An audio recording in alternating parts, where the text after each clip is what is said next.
Hello, world, and welcome to People Talk again. Hello, world. Again, I'm Summer, And I'm James. and today we're talking about the riots and the injustices and inequalities of the African American race and the type of influences that it has on us as a people. And today I will be talking from a police's standpoint. And I myself will be on the people's behalf so that we can see things from both sides of the coin, the head and the tail. So we're just going to jump right into this thing. So how do you feel as you being an ex police officer when you was on the force and doing your thing in today's time with everything that's going on? What can you do to help the brothers in blue?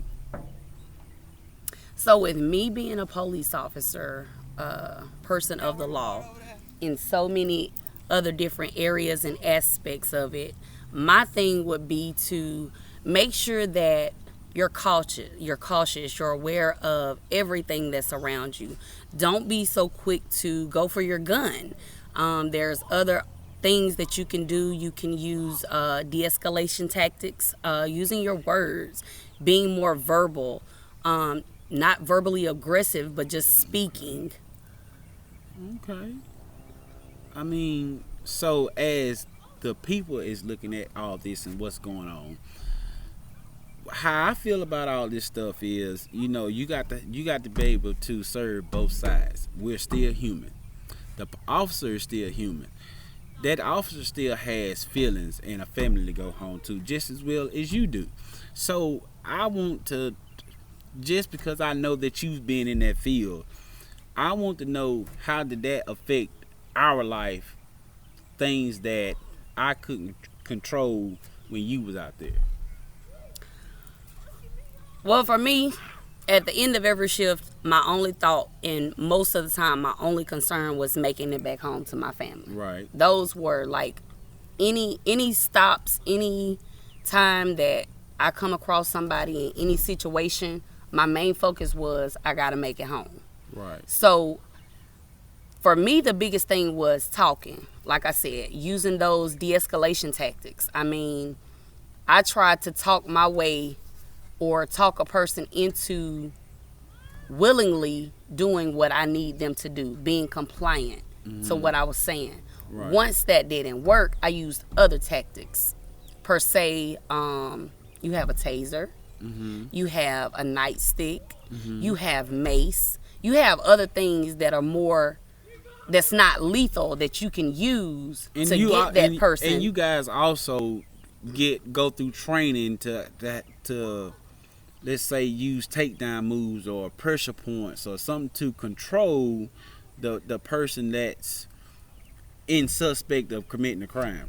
So I want you to understand that even though we're taught those things, that's in close quarters. That's with somebody that's per se in your personal space. I know. So, I love you, boo. I'm sorry. But I don't want to on offend the anybody. other hand, I mean, before you get to that point, you got to understand that once you walk up to a car, you don't know what is going through that person's mind. You don't know what type of person you're dealing with. So, of course, your first instinct is to at least have your hand ready on your gun. But for me, it was always have my hand on my taser, not necessarily my gun. And then, I mean, it's other things that you can do. You can slowly approach the car by keeping your hand on the car and talking to that person while you're coming up to that car. It's a lot of different things that you could do. But I do want to give a shout out to Forsyth Police Academy, doing a good job up there, you all. Thumbs up. They gave us wonderful training. I mean, the training was absolutely magnificent. But if you don't know how to apply that training in any situation, it's going to turn bad. Henceforth, why we are having the riots, why we're having people killed and slaughtered on, in our streets, in our communities. Because we just don't know all the facts. We don't know all the facts. Of actually, well, we are for the movement. Right. Don't get us wrong. We are for the movement.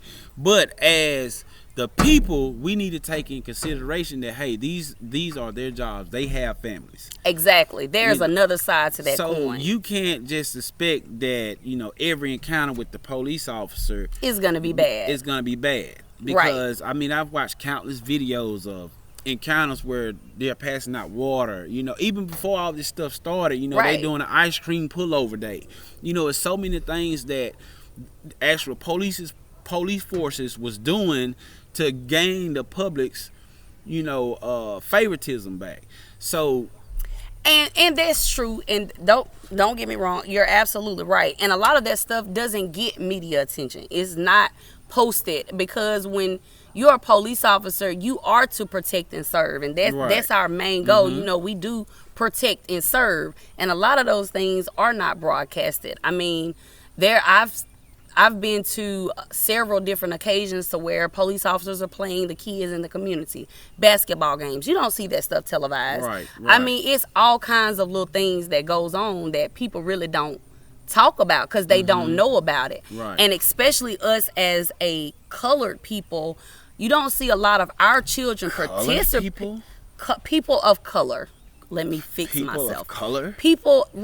People that are not necessarily white skin, anybody of color. You don't see a lot of people taking up those things that, I mean, you got PAL, the Police Athletic League, in Tupelo, Mississippi. Big up to you guys. You all are doing great. They teach a lot of things. They teach kids how not to be afraid of the police, how the police are actually your friend. Okay, but the parents have to be willing exactly to allow their kids to have access to those types of programs. Exactly. So, but I'm more so today, I wanted to talk about how you can stay safe and make the right choices. It's troubling times. People are looting, they're stealing, there's people pulling guns. It's crazy today. It is. So, it is. As a figure in the community, I would like to tell everyone, look, hey, you have to stand for something, but stand for the right facts. Exactly. Don't tear down your own neighborhoods. And I get it. Everybody got their own opinion, and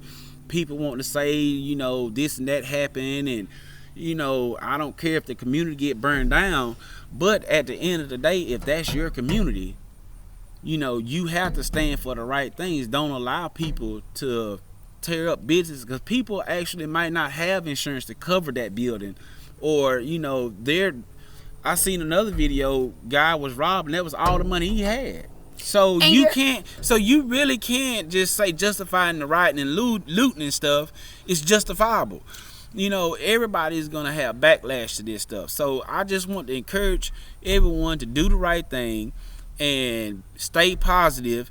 And if you can help keep people from committing these crimes, or just whatever you can do to back the movement, but back the facts also. So I just want to add to what he's saying.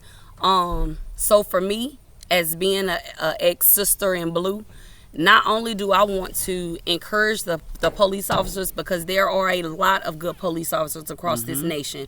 Just because one act by one or two different people in your department, it does not determine everybody's motions. It does not determine that everybody feels that way. So I want to say to you all that are in blue, that are on the right side of this coin, hey, always talk to each other at the end of every shift. Talk to each other at the beginning of every shift, because that's not just a job. That's your family. That's your second home away from home. So be there for one another. If you see something or you hear something, take it up the ladder. Do not stop. Don't let each other go out here and create these issues or have these problems to where they're scared.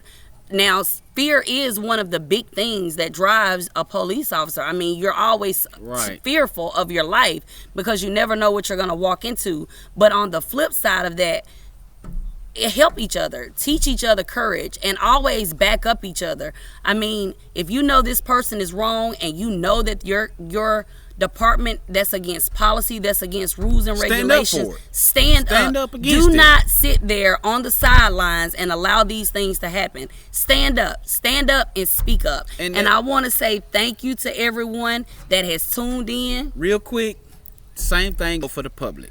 If like I said previously, if you see these acts and you know it's wrong, you may know the owner of that store. Prevent it. Stay safe. Encourage people to do the right thing. I hope everyone enjoyed our talk for today. We will definitely be back on here tomorrow doing another segment. Tune in, like, and subscribe. And again, everyone be blessed. Everybody be safe. And again, speak up and stand up. Thank you. Have a good day.